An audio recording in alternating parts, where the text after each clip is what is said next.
Hey everyone, कैसे हैं आप सब लोग। Welcome to NEET biology Shalini Vyas. हमने जो लास्ट लेक्चर पढ़ा था उसमें हमने respiration, breathing and exchange of gases किया था, जिसमें हमने ह्यूमंस के अंदर रेस्पिरेशन पढ़ा था। ठीक है, उसकी एनोटेटेड एनसीईआरटी मैंने ऑलरेडी टेलीग्राम पर डाल दी है। उसका पीडीएफ लेने के लिए आपको टेलीग्राम चैनल ज्वाइन करना पड़ेगा, जो कि है नीट बायोलॉजी शालिनी व्यास, t.me/नीट बायोलॉजी शालिनी व्यास।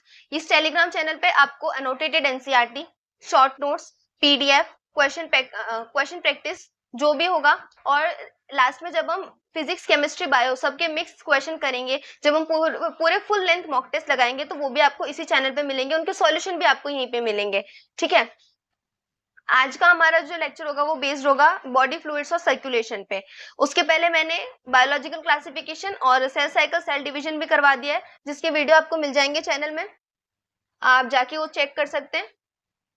और स्टार्ट करने से पहले अगर किसी ने चैनल को सब्सक्राइब नहीं किया है तो पहले सब्सक्राइब कर देंगे, बेल आइकन दबाएंगे और वीडियो को लाइक करना बिल्कुल नहीं भूलेंगे। अभी हम स्टार्ट करते हैं। आज हम इस चैप्टर के एनसीईआरटी हाइलाइट स्टार्ट करेंगे। एक दो पार्ट में इसकी जब एनसीईआरटी हाइलाइट्स कंप्लीट हो जाएंगी, then we will proceed toward the short notes, handwritten short notes जो होंगे इस चैप्टर के, वो भी करेंगे हम। ठीक है, अभी स्टार्ट करते हैं। हाँ, सबसे इंपॉर्टेंट चीज, एनसीईआरटी लिए बिना सेशन में कोई नहीं आएगा। भले ही आप मेरे साथ साथ अनोटेट ना करें, आप एनसीईआरटी लेंगे, साथ में लेक्चर देखेंगे, और उसके बाद ये अनोटेशन वाली एनसीईआरटी टेलीग्राम से डाउनलोड करेंगे और साथ साथ अपनी एनसीईआरटी को अनोटेट करेंगे। नहीं तो इसी पीडीएफ से पढ़ सकते हैं, बट आपके पास होना चाहिए। ठीक है, हमने देखा होगा जो भी लिविंग सेल होते हैं उनके पास न्यूट्रिएंट होना जरूरी है ताकि वो जीवित रह सके, ऑक्सीजन होनी जरूरी है ताकि वो मरे ना, और दूसरे भी ऐसे एसेंशियल सब्सटेंस होते हैं जो एक लिविंग सेल के पास होने काफी ज्यादा इंपॉर्टेंट होते हैं। ठीक है, वेस्ट मटेरियल और हार्मफुल सब्सटेंस जो लिविंग सेल के अंदर बनेगा, अब उसका बाहर निकलना भी इक्वली इंपॉर्टेंट है, जितना अंदर जो इंपॉर्टेंट न्यूट्रिएंट्स उनको अंदर लेना इंपॉर्टेंट है, हार्मफुल सब्सटेंस या फिर एक्सक्रीटा को बाहर निकलना भी इंपॉर्टेंट है। सेल के अंदर भी हार्मफुल सब्सटेंस होते हैं, वेस्ट होते हैं, ठीक है, उनको बाहर निकालने का भी काम बहुत ज्यादा इंपॉर्टेंट हो जाता है। अब ये काम कंटिन्यूअसली होना जरूरी है ताकि हमारे जो टिश्यूज हैं वो एक हेल्दी फंक्शनिंग शो कर सके। ठीक है, it is therefore essential to have efficient mechanism for that movement of these substance to the cell and from the cell। मतलब कोई भी न्यूट्रिएंट्स, ऑक्सीजन वाले जो सब्सटेंस होते हैं, जितने भी सब्सटेंस सेल के लिए जरूरी हैं, उन सब सब्सटेंस को सेल के अंदर लाने के लिए, और जो भी वेस्ट मटेरियल होगा उस सब्सटेंस को सेल के बाहर भेजने के लिए किसकी जरूरत होती है, हमें एक स्पेशल मैकेनिज्म चाहिए होता है, जिसकी वजह से हम ये ट्रांसपोर्टेशन का काम कर सकें। हर एक ऑर्गेनिज्म के पास, हर एक एनिमल के पास अलग मेथड होते हैं इस ट्रांसपोर्टेशन को कंप्लीट करने के लिए। जैसे कि अगर मैं सिंपल ऑर्गेनिज्म की बात करूं, सिंपल ऑर्गेनिज्म में क्या आ जाएंगे, हमारे पोरीफेरा आ जाएंगे, हमारे सिलेंट्रेस आ जाएंगे, जो बिल्कुल नॉन कॉर्डेट्स में भी जो बिल्कुल स्टार्टिंग में थे, वो हमारे सिंपल ऑर्गेनिज्म में। क्यों? क्योंकि उनके अंदर जो ऑर्गेनाइजेशन होता है वो या तो सेल बेस्ड होगा या फिर लूज टिश्यूज होंगे। ठीक है, ये क्या करते हैं, इनके पास क्योंकि प्रॉपर स्ट्रक्चर नहीं है, सिर्फ सेल है, इनके पास प्रॉपर बॉडी का स्ट्रक्चर नहीं है, ऑर्गन नहीं है, ऑर्गन सिस्टम नहीं है, तो इनके पास हार्ट और ब्लड तो हो नहीं सकता। तो ये क्या करेंगे, ये अपने आसपास के वाटर को सर्कुलेट करेंगे from their surrounding body cavities. मतलब ये बाहर है, अब ये ये है ऑर्गेनिज्म, मानो ये कोई ऑर्गेनिज्म है। अब ये ऑर्गेनिज्म अपने अंदर कुछ नहीं कर सकता क्योंकि इसके पास चीजें ही नहीं है, तो ये अपने आसपास जो पानी है, जितना भी पानी उसके आसपास है, उसको सर्कुलेट करने की कोशिश करेगा to facilitate the sale to exchange the substance, ताकि ये जो सेल है वो अपने बॉडी के अंदर और बाहर के सराउंडिंग में सब्सटेंस को एक्सचेंज कर सके, क्योंकि इनकी तो बॉडी ही सेल की बनी होगी ना।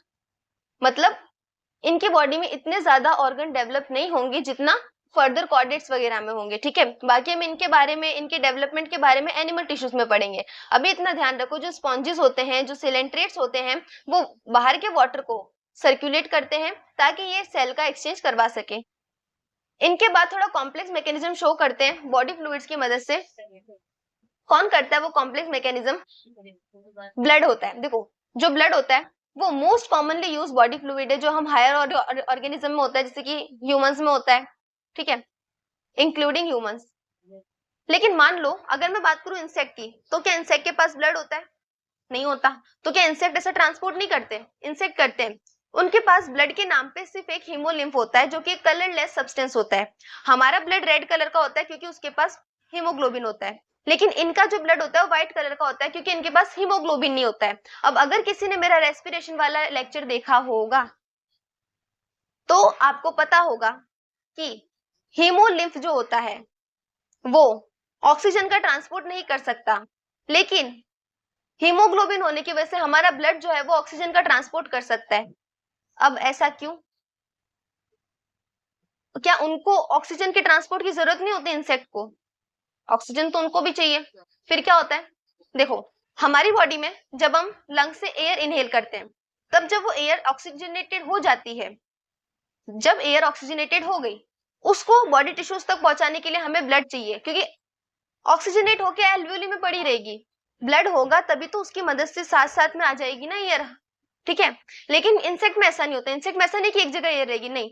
इंसेक्ट में ये समझो कॉकरोच है, ये पूरा ये उसकी बॉडी है। अब इसके बॉडी के ऊपर यहाँ पे लेटरल एंड पे क्या होता है, ट्रैकियल ट्यूब्स बनी होती है जो डायरेक्ट टिश्यू तक एयर को पहुंचा देती है। उनको कोई अलग से सिस्टम नहीं चाहिए जो अलग से ट्रांसपोर्टेशन करे उनकी बॉडी में। इसलिए उनके जो ब्लड होता है, जो हीमोलिम्फ होता है, उसके अंदर हीमोग्लोबिन नहीं होता और इसलिए वो कलरलेस सब्सटेंस होता है, ठीक है। अब रेस्पिरेशन वाले चैप्टर से थोड़ा दूर हटते हुए, क्योंकि वो हम कर चुके हैं ऑलरेडी, अगर किसी को करना है तो जाकर वीडियो देखेंगे। अभी हम आते हैं फिर से बॉडी फ्लूइड्स और सर्कुलेशन पे। तो जो स्पॉन्जेस और सिलेंटेड होते हैं वो तो बाहर के ब्लड को बाहर के वाटर को सर्कुलेट करते हैं। थोड़ा स्पेशल मैकेनिज्म होता है, जैसे कि ब्लड होता है जो most commonly use body fluid है ह्यूमन में भी। उसके बाद लिम्फ भी एक बॉडी फ्लूइड होता है जो ट्रांसपोर्टेशन का काम करता है, कुछ सब्सटेंस का ट्रांसपोर्ट ये भी कर देता है। लिम्फ जो होता है उसको हम टिश्यू फ्लूइड कहते हैं। देखो ब्लड जो है एक स्पेशल कनेक्टिव टिश्यू है, लिम्फ जो है वो हमारे एक टिश्यू फ्लूइड होता है जिसे हम इंटरस्टिशियल फ्लूइड भी कहते हैं, ठीक है। मैकेनिज्म ऑफ ब्लड सर्कुलेशन किसने समझाया था? हेरीन ने समझाया था। एनसीईआरटी की लाइन है, मैं यहाँ पे हाईलाइट करना भूल गई हूँ, यहाँ ध्यान रखना। मैकेनिज्म सर्कुलेशन ऑफ ब्लड किसने दिया था, किसने एक्सप्लेन किया था? हेरीन ने किया था, ठीक है। अब देखो ब्लड की बात करते हैं। ब्लड क्या होता है? ब्लड मैंने कहा था एक special type of connective tissue होता है ब्लड, ठीक है। ब्लड जो होता है एक special type of connective tissue होता है। इसके पास फ्लूइड मैट्रिक्स होता है। ये ब्लड के अंदर दो कंपोनेंट होते हैं, एक होता है हमारा प्लाज्मा, दूसरा होता है हमारा फॉर्म्ड एलिमेंट। अब ध्यान रखो ये जो प्लाज्मा होता है, जूम हो सकता है क्या? देखो ये जो प्लाज्मा होता है 100% ब्लड में से 100% जो हमारा ब्लड होता है उसमें से 55% क्या होता है? प्लाज्मा होता है। तो बचा हुआ 45% क्या होता है? फॉर्म्ड एलिमेंट होता है, ठीक है। अब देखो प्लाज्मा क्या होता है, प्लाज्मा को पढ़ते हैं। 55% प्लाज्मा है, अगर मैं उस 55% प्लाज्मा का भी डिवीजन करूं तो पहले देखो प्लाज्मा जो होता है एक स्ट्रॉ कलर सब्सटेंस होता है। स्ट्रॉ कलर मतलब तुम देखो पेल येलो टाइप का उसका कलर होता है, ऐसा समझ लो तुम। ये किसकी वजह से होता है? ये होता है बिलीरुबिन बिलीविरिडिन नाम के पिगमेंट की वजह से, ठीक है।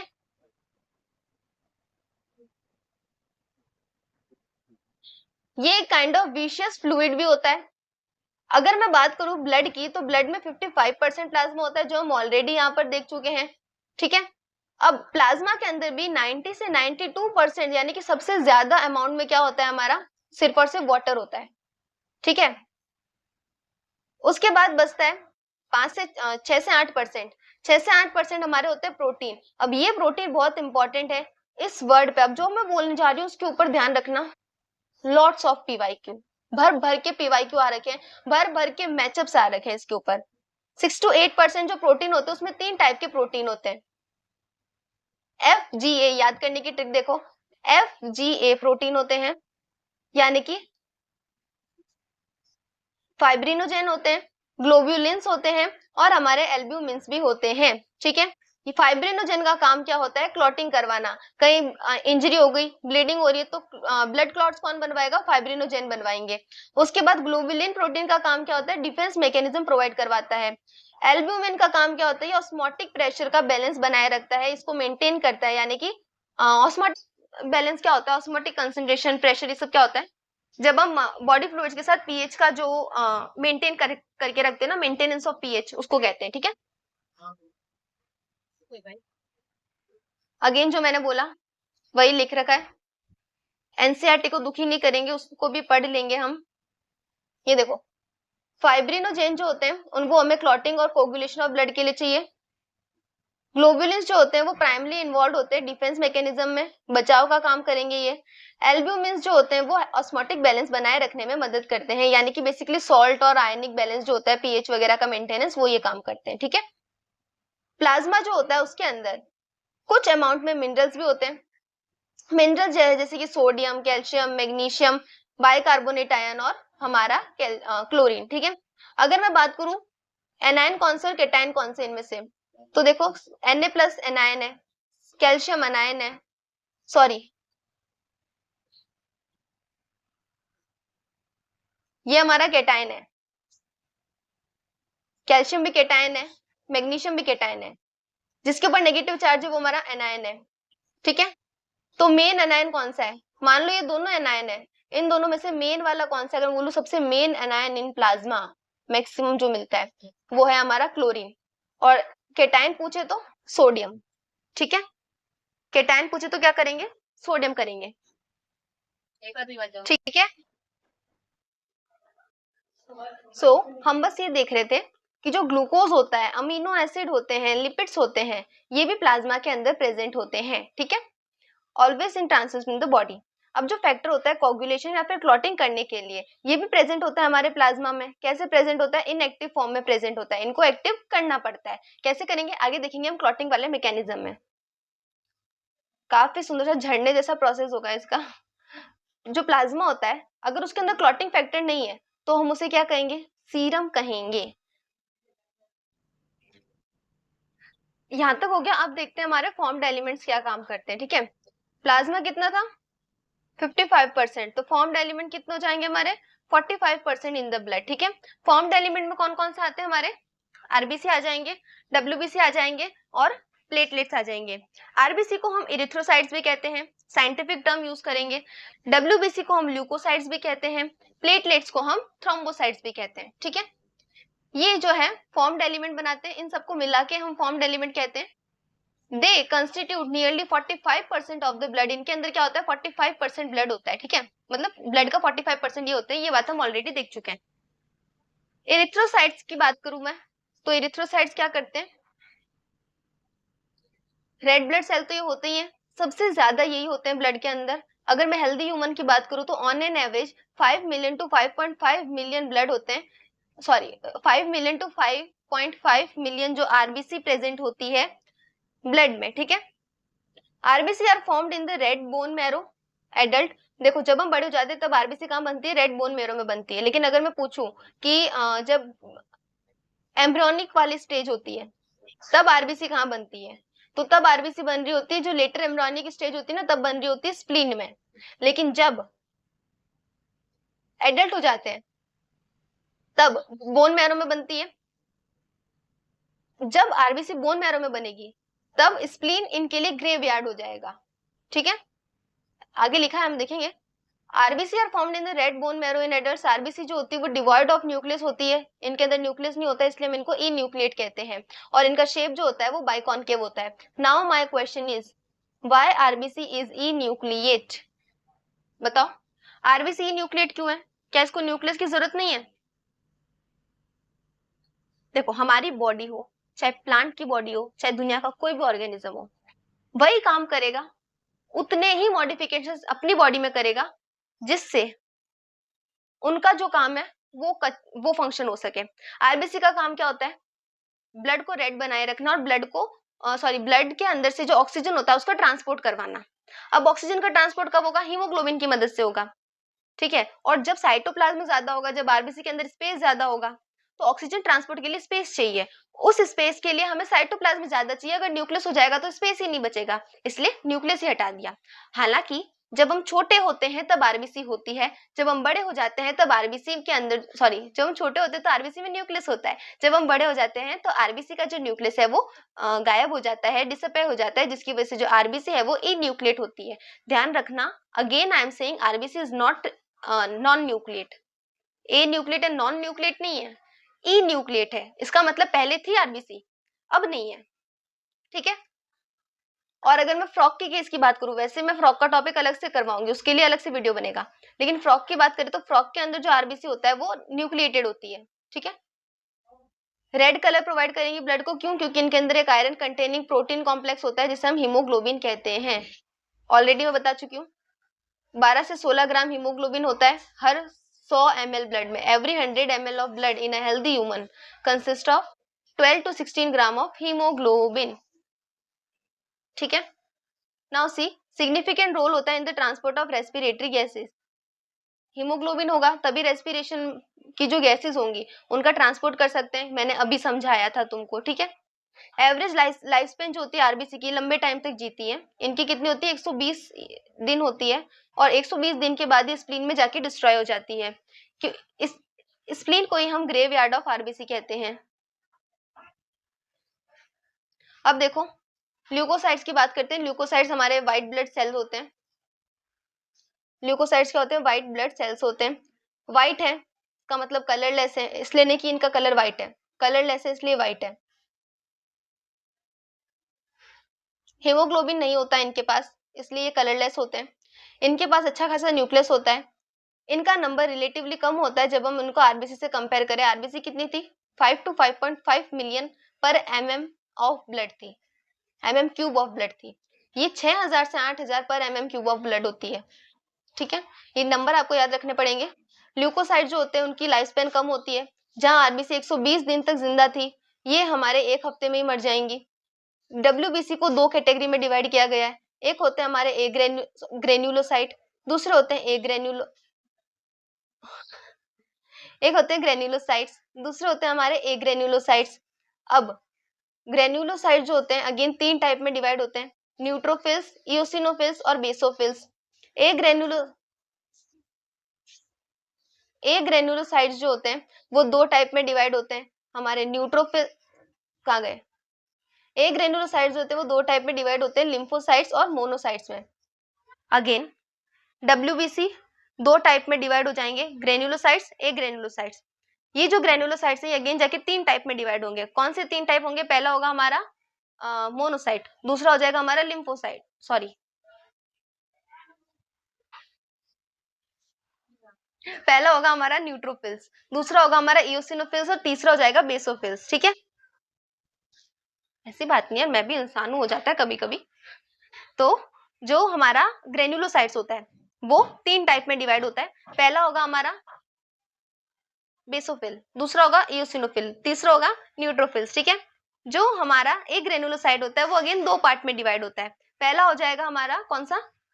मोनोसाइट्स, दूसरा हो जाएगा हमारा लिम्फोसाइट्स। ध्यान रखना दोनों टाइप ऑफ ए ग्रेनुलोसाइट्स यानी कि मोनोसाइट्स और lymphocytes along with neutrophil type of granulocytes, ध्यान से सुन रहे हो मेरी line, both type of a granulocytes which is lymphocytes and monocytes along with neutrophils type of granulocytes क्या बनाते हैं मिलके? फेगोसाइटोसिस का काम करते हैं। इनका फंक्शन क्या होता है? ये हमारी बॉडी को बचाते हैं, ये डिफेंस मैकेनिज्म में काम करते हैं। इनमें से जो न्यूट्रोफिल्स वाला होता है और मोनोसाइट होते हैं ये फेगोसाइट करके बचाते हैं, यानी कि जो भी फॉरेन पार्टिकल आएगा उसको इंगल्फ कर लेंगे, उसे खा के बचाएंगे। लेकिन जो हमारे लिम्फोसाइट्स होते हैं वो ऐसा नहीं करते, वो उनको नहीं खाते लेकिन हमारी बॉडी को इम्यून सिस्टम प्रोवाइड करते हैं। इनके पास बीटा और टी सेल होते हैं, टी लिम्फोसाइट्स होते हैं, 2 टाइप के लिम्फोसाइट्स होते हैं जो हम आगे पढ़ेंगे, जो हमारी बॉडी को इम्यून सिस्टम प्रोवाइड करते हैं। तो उस तरह से हमारी बॉडी की रक्षा करते हैं, डिफेंस करते हैं। तरीका अलग है पर काम क्या है? बॉडी को बचाना, डिफेंस मैकेनिज्म प्रोवाइड करना, ठीक है। अब हम एक एक को डीपली देखते हैं। सबसे पहले देखते हैं बेसोफिल को। बेसोफिल सबसे कम होती है हमारी बॉडी में, यानी कि सिर्फ 0.5 to 1% होती है। न्यूट्रोफिल्स जो होते हैं और मोनोसाइट जो होती है वो 6 से 8% होती है, और ये हमारी फेगोसाइटिक होती है, यानी कि जब ऑर्गेनिज्म बॉडी में आएगा तब उसको एंगल्फ कर लेंगी, ठीक है, और उसको डिस्ट्रॉय कर देगी फॉरेन ऑर्गेनिज्म को। बेसोफिल जो होती है वो हिस्टामिन हिस्टामिन अरे हिस्टामिन, सीरोटोनिन और हिपेरिन नाम का सब्सटेंस जो है सिक्रीट करती है, और ये इन्फ्लेमेटरी रिएक्शन में भी पार्टिसिपेट करती है। देखते हैं इओसिनोफिल को। इओसिनोफिल के अंदर 2 से 3% होती है ये जो टाइप ऑफ WBC 2 से 3% होती है, रेजिस्ट करती इन्फेक्शन को और एलर्जिक रिएक्शन में भी इनका नाम आ जाता है। ठीक है, क्या हो गया?